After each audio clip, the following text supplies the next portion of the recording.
Hey guys, I'm back with another video, little speed drawing that I put together in Procreate. It's been a crazy couple weeks. I even missed doing a video 2 weeks ago, but I did get a video out last week, and I almost immediately regretted working so quickly on it. It was about screen protectors, and I was trying to find one that had a good texture to it.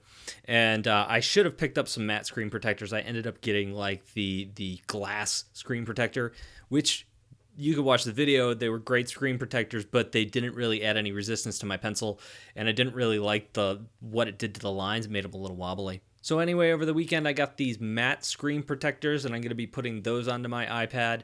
I got two different kinds. One fits my iPad Pro perfectly. The other one said it's for the iPad Pro, but I forgot that there is now a smaller iPad Pro, so I'm kind of mad at iCares, who made this matte screen protector. They also made one of the ones I reviewed before, because they labeled it, but it made it seem like it was for the larger one. It wasn't. Anyway, I'm going to be reviewing one of those matte screen protectors, and overall, this whole let's review a screen protector thing has been kind of frustrating. Anyway, I didn't want to talk about screen protectors today. I wanted to talk about my month of April, because it was one of the busiest months I've ever had, and that's part of the reason why I missed a week and getting a video out that week, 2 weeks ago. And it's one of those things where when it was going on, I felt like I was under a huge amount of stress, but like a month from now or 2 months from now, when I actually get paychecks for all that work I did, it's going to feel so good. And of course, by then I'll have completely forgotten how crazy and rushed and stressful that whole couple week jam was. And because it's in the top of my mind, I wanted to talk a little bit about Cashflow and freelancing. If you already are a freelancer or have been doing it for a while, this is probably pretty basic stuff. But if you've never been out on your own, or you're thinking about, kind of going and finding freelance work and thinking about how the money aspect of it works, I might be able to impart some decent information here. So I'm going to go back in time a couple years ago when I went freelance for the very first time. I left my job at the end of August, and I had this brilliant plan in mind.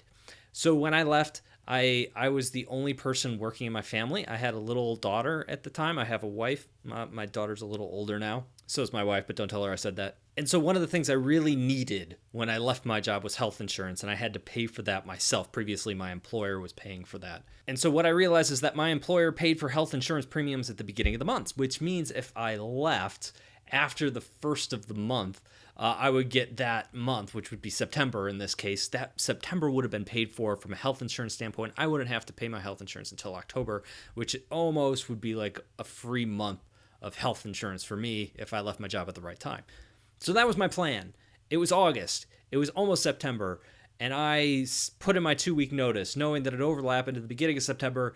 And my bosses at the time, who weren't the most ethical businessmen in the world, saw the same exact thing that I saw and said, hey, let's cut Brad loose before it overlaps into September. We could save money on his health insurance. I don't know if that's what they were thinking, but what ended up happening is I turned in my 2 weeks and they said goodbye 2 days later. So I had money in the bank. I thought I had enough money in the bank when I left my job, but all of a sudden I am basically one paycheck short of what my estimate was, and I had to pay an extra month of health insurance up front.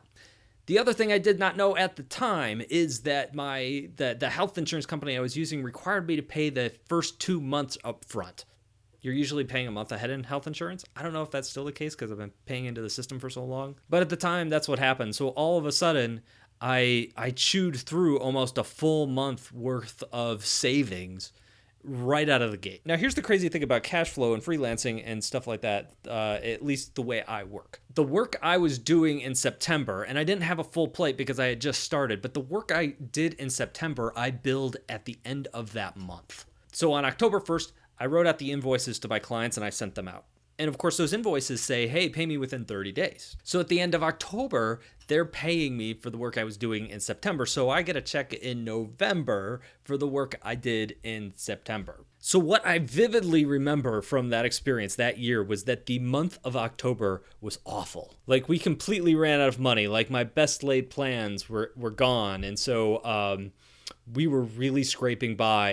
And fortunately for me, the work was picking up by the end of October. And I think by the end of October, actually, I had I was filling up all my time and I was billing and all that fun stuff, but I wasn't, the checks were lagging way behind to the work that I was actually doing. Of course, I learned a couple things in this whole process, and I talked to other freelancers and said, I'm dying here. Because I was, kind of pushing some bills off. I was paying some bills with my credit card, but not paying the credit card off and, making minimum payments on that, just trying to scrape by for a while. Over the course of the next few months, everything turned out to be okay, at least until April rolled around and I had to pay taxes because I wasn't paying any attention to saving money for taxes at that time. I just was trying to, pay the bills. And so when April rolled around, I kind of hit a mini, ditch again where I had to put a lot of money in taxes. We had to float stuff to the credit cards again. And then slowly we grew out of that.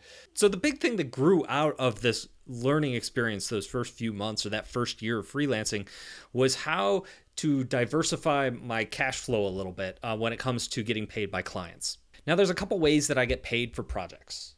One is the project by project basis, which is someone says, most of the freelance work I do are websites. Even if I do a freelance illustration, I kind of do the same thing, is that I say your illustration is going to cost $1,000. And when I am done with it, you will pay me. Now, of course, that means that if it takes you 2 months to finish that illustration, or if you go back and forth a lot, what ends up happening is that, you've just gone 2 months without actually getting paid, and then you got to wait for them to actually pay you after you send in the invoice when the project is over. So one way around that is to ask for money up front. Like, you give me 50% and I will start the project, a deposit, a down payment, and then you pay the rest when the project is done. That's something I learned real quick with websites, because websites can drag on for months and months and months and months. And websites can cost a heck of a lot more than an illustration because you're doing a lot more labor and it's a lot more time intensive. The other thing I started doing with clients is billing them either monthly or every other week. This is something I usually did with bigger projects. So if I had something going on, oftentimes a client will retain my services. I do this a lot with projects where they'll say, we want you on this project 2 days a week or 3 days a week for the next 4 months. And I'll work with a team of developers as a UX designer or whatever.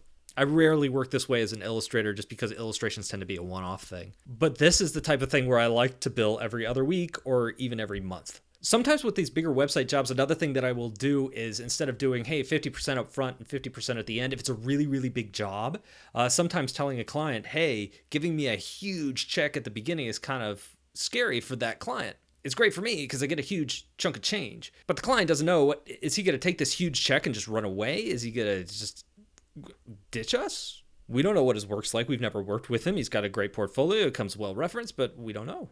And so if it's larger, maybe I'll break it into thirds. At the beginning of the project, you pay me so much. In the middle of the project, you pay me. And at the end of the project, you pay me. Or if it's really big, I'll break it into quarters. Or I'll set it up by milestones. I'm going to start by doing a little bit of user research and maybe put together some preliminary wireframes, and then you pay me the next chunk. Now I do the page designs, the visual designs, the actual graphic design of the website. Then you pay me a chunk.